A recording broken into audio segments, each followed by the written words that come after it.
People in the U.S. are very time-driven. We talk about time anxiety, and there's a lot of time anxiety.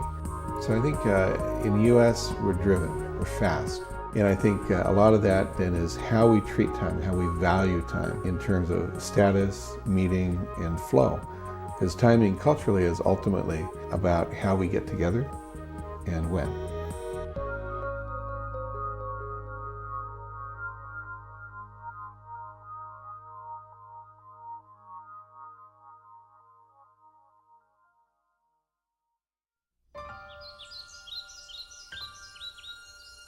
Up until the point that I was diagnosed with cancer 19 years ago, I had a very arrogant relationship to time. I chose to buy into the fantasy that life would continue on indefinitely.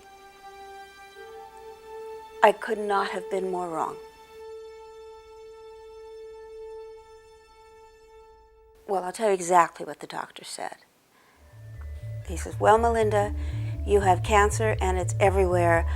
I'm not going to tell you that you will live. That'd be giving you false hope.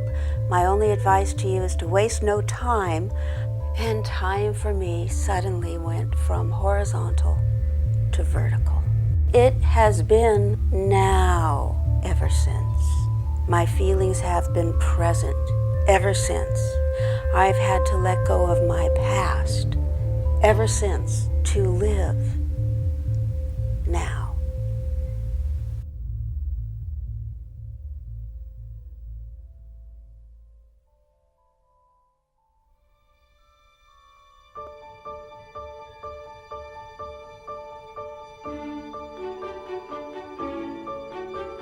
If you really want to understand the nature of the universe in the present moment of time, you have to consider not just the past, but also the future. So why is it that God plays dice? Well, if you want to have a universe in which the future is relevant to the present, if you want to have a universe in which you have the possibility of states that are timeless, and you also want to have a sense of causality which occurs in Chronos, then you have to have this kind of God playing dice, so this kind of spontaneity in the creation of reality.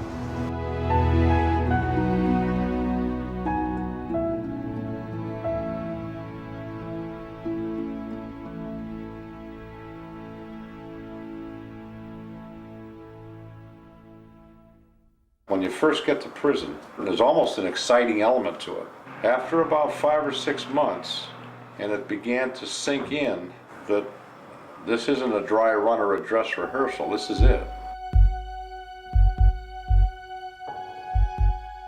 The human personality, the mind, the spirit, is amazingly adaptable. We can adapt to anything. To where after a year, I was so settled in and so adjusted and so adapted, I could have done a life sentence, and it would have been every day would have been the same.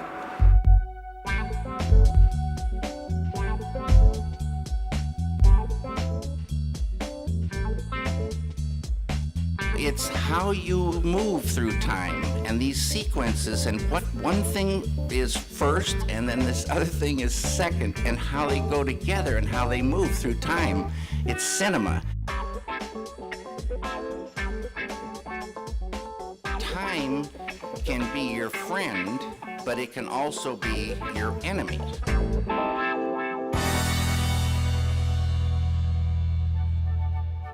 If you think about it, people would rather give you money instead of time.